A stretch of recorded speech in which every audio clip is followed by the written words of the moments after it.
Hello guys, welcome back with us.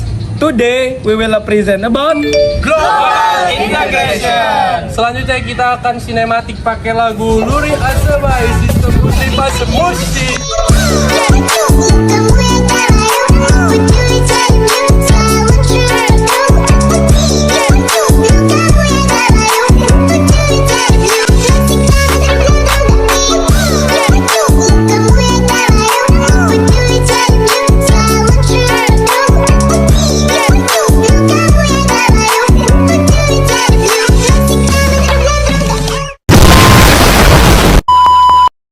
Sebelum kita berbicara tentang integrasi global dalam perusahaan multinasional, kita perlu mengetahui terlebih dahulu apa yang dimaksud dengan integrasi global. Integrasi global secara singkat adalah pencapaian perusahaan dari satu di antara tiga tujuan utama. Tujuan pertama adalah penguasaan anak perusahaan, tujuan yang kedua adalah pengalihan anak perusahaan, dan yang ketiga adalah adaptasi dari anak perusahaan. Dalam penguasaan anak perusahaan, menurut literatur manajemen internasional terbagi menjadi dua dimensi. Dimensi pertama adalah dimensi formal, dan yang kedua adalah dimensi informal. Dimensi informal basisnya adalah koordinasi, dan dimensi yang formal basisnya adalah kontrol. Dimensi basis kontrol adalah perusahaan pusat memiliki pengaruh terhadap keputusan yang dilakukan oleh anak perusahaan. Sedangkan untuk basis yang koordinasi, anak perusahaan sebatas menjadi sarana untuk mencapai tujuan bersama dari perusahaan pusat. Nah, kemudian ada penggerak struktural. Penggerak struktural ini dapat bertindak sebagai fasilitator atau penghambat integrasi global. Lebih khusus lagi, perusahaan multinasional dari negara-negara yang telah sukses secara ekonomi memiliki intensif untuk mengintegrasikan praktik-praktik tersebut ke dalam anak perusahaan asing, mereka yang dianggap telah berkontribusi pada kesuksesan ini. Nah, interaksi global juga dapat memfasilitasi branding global sejauh memungkinkan MNC untuk mempromosikan citra merek yang konsisten di seluruh dunia dan mendapatkan keuntungan dari penerapan alat pemasaran yang efisien, seperti iklan dan merchandising. Memanfaatkan kemampuan melibatkan transfer kemampuan berharga yang dikembangkan di pasar domestik kompetitif perusahaan ke operasi internasionalnya. Jaminan kualitas kelas dunia di sisi lain mengacu pada standarisasi dan kontrol pusat atas proses inti yang kompleks, yang dapat membantu memastikan kualitas tinggi dan daya saing. Penggerak strategis, platform kompetitif didasarkan pada gagasan bahwa jika markas besar mengontrol anak perusahaan dengan ketat, hal itu dapat memungkinkan mereka merespon dengan cepat perubahan dalam lanskap persaingan dan juga memfasilitasi perluasan operasi global yang lebih cepat melalui pemindahan sumber daya. Penggerak struktural kedua dari integrasi global adalah sifat dari struktur manajemen internasional MNC, khususnya struktur yang didasarkan pada unit-unit nasional yang disebut oleh Porter pada tahun 1986 atau multi domestik, membatasi kontak antar aktor negara yang berbeda sehingga membatasi ruang lingkup integrasi. Sebaliknya, struktur yang didasarkan pada divisi produk internasional yang disebut Porter sebagai global memperdalam hubungan lintas batas di dalam perusahaan. Sehubungan dengan fungsi SDM, oleh Merginson et al. Pada tahun 1995 telah menunjukkan bahwa perusahaan multinasional dengan struktural global lebih cenderung mengadakan pertemuan rutin manajer SDM di seluruh lokasi mereka untuk memiliki komite kebijakan SDM internasional dan untuk mempromosikan mobilitas staf melalui penugasan internasional. Semua struktur ini memiliki potensi untuk bertindak sebagai mekanisme di mana terjadi integrasi global. Jadi sementara struktur multidomestik membatasi ruang lingkup integrasi global, sedangkan struktur global mendorongnya.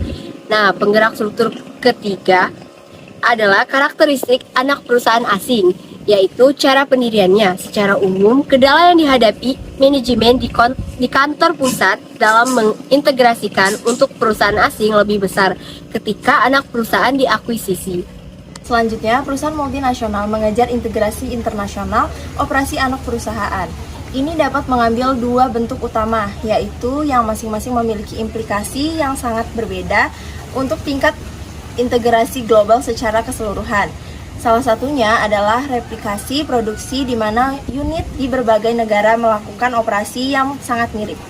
Lanjutan dari materi sebelumnya, yaitu setelah mengidentifikasikan daftar lengkap penggerak lingkungan, strategis, dan juga struktural dari integrasi global, perlu dicatat bahwa ada kelemahan dari pendekatan yang menyiratkan bahwa hasilnya itu mengikuti tanpa masalah dari penggerakan ini. Selanjutnya, penggerak integrasi Human Resource Global.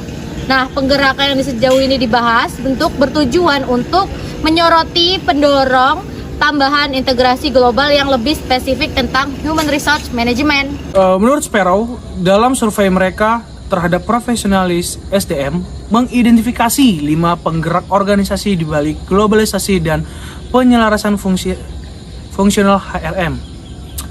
Pengemudi khusus HRM lainnya menyangkut persepsi ekuitas internal.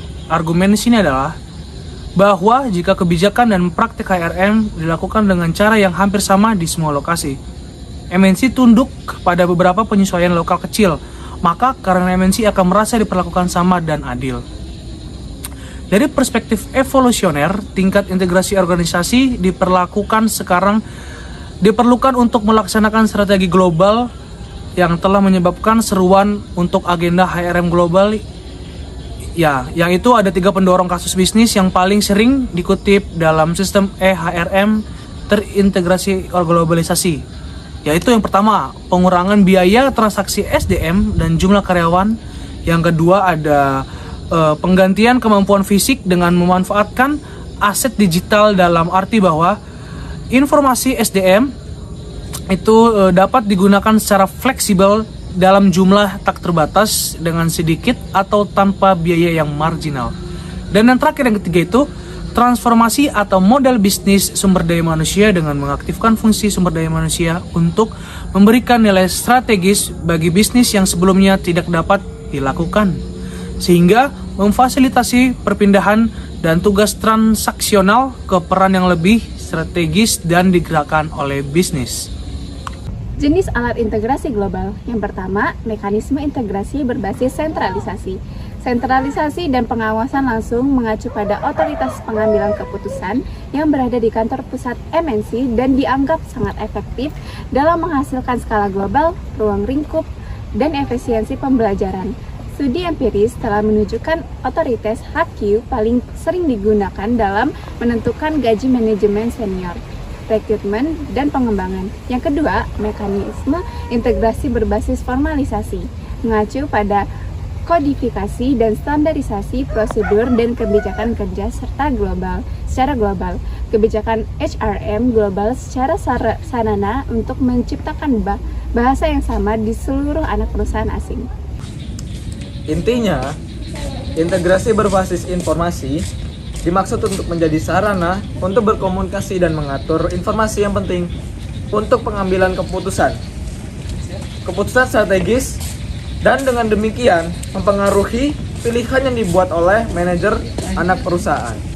Kemudian ada strategi integrasi HRM, di mana strategi integrasi HRM ini merupakan mekanisme integrasi digunakan secara kolektif, yang merupakan konsensus umum bahwa perusahaan multinasional menggunakan banyak mekanisme dalam kombinasi pada tingkat intensitasnya yang sangat berbeda, atau biasa disebut sebagai pendekatan sistem kombinasi, dan pada berbagai kekuatan. Kemudian hal ini menunjukkan bahwa mekanisme integrasi HRM ini juga digunakan sebagai pelengkap, bukan sebagai pengganti. Selain itu, ada variasi intra-MNC di dalam penggunaan dan penekanan pada mekanisme tertentu, menunjukkan bahwa keunikan hubungan HQ anak perusahaan membutuhkan HRM untuk diintegrasikan dalam berbagai cara yang berbeda.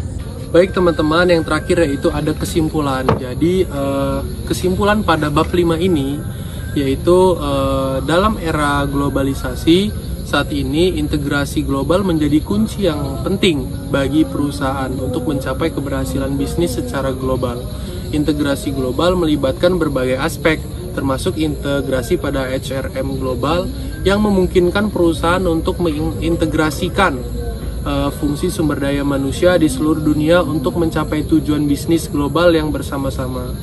dalam mencapai integrasi HRM global, perusahaan harus memperhatikan perbedaan budaya, keterampilan karyawan, sistem manajemen kinerja global, integrasi sistem HRM, kebijakan karyawan yang konsisten, dan komunikasi yang efektif. Dan sangat penting bagi perusahaan untuk membangun sistem HRM yang konsisten dan membangun keterampilan karyawan untuk bekerja dengan orang-orang dari berbagai budaya. Selain itu, perusahaan harus memiliki kebijakan karyawan yang konsisten di seluruh dunia dan mengembangkan komunikasi yang efektif untuk memastikan bahwa informasi HRM ini tersampaikan dengan jelas dan akurat di seluruh organisasi. Dengan melakukan integrasi HRM global dengan baik, perusahaan dapat mencapai manfaat yang signifikan, termasuk meningkatkan efisiensi dan efektivitas operasional, meningkatkan kualitas layanan dan produk, meningkatkan kepuasan karyawan, dan meningkatkan daya saing global. Oleh karena itu, integrasi global termasuk integrasi HRM global menjadi kunci yang sangat penting bagi perusahaan untuk mencapai keberhasilan bisnis secara global.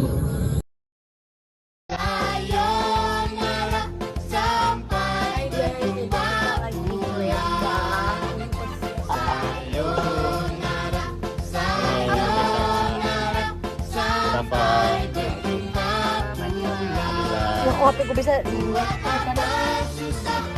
Betul.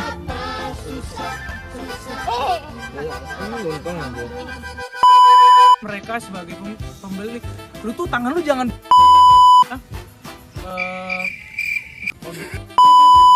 ketika akses pasar menjadi motivasi.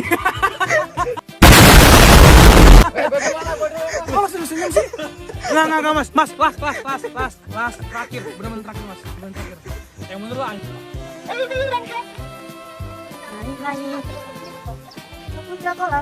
Global Integration. Oh iya ya.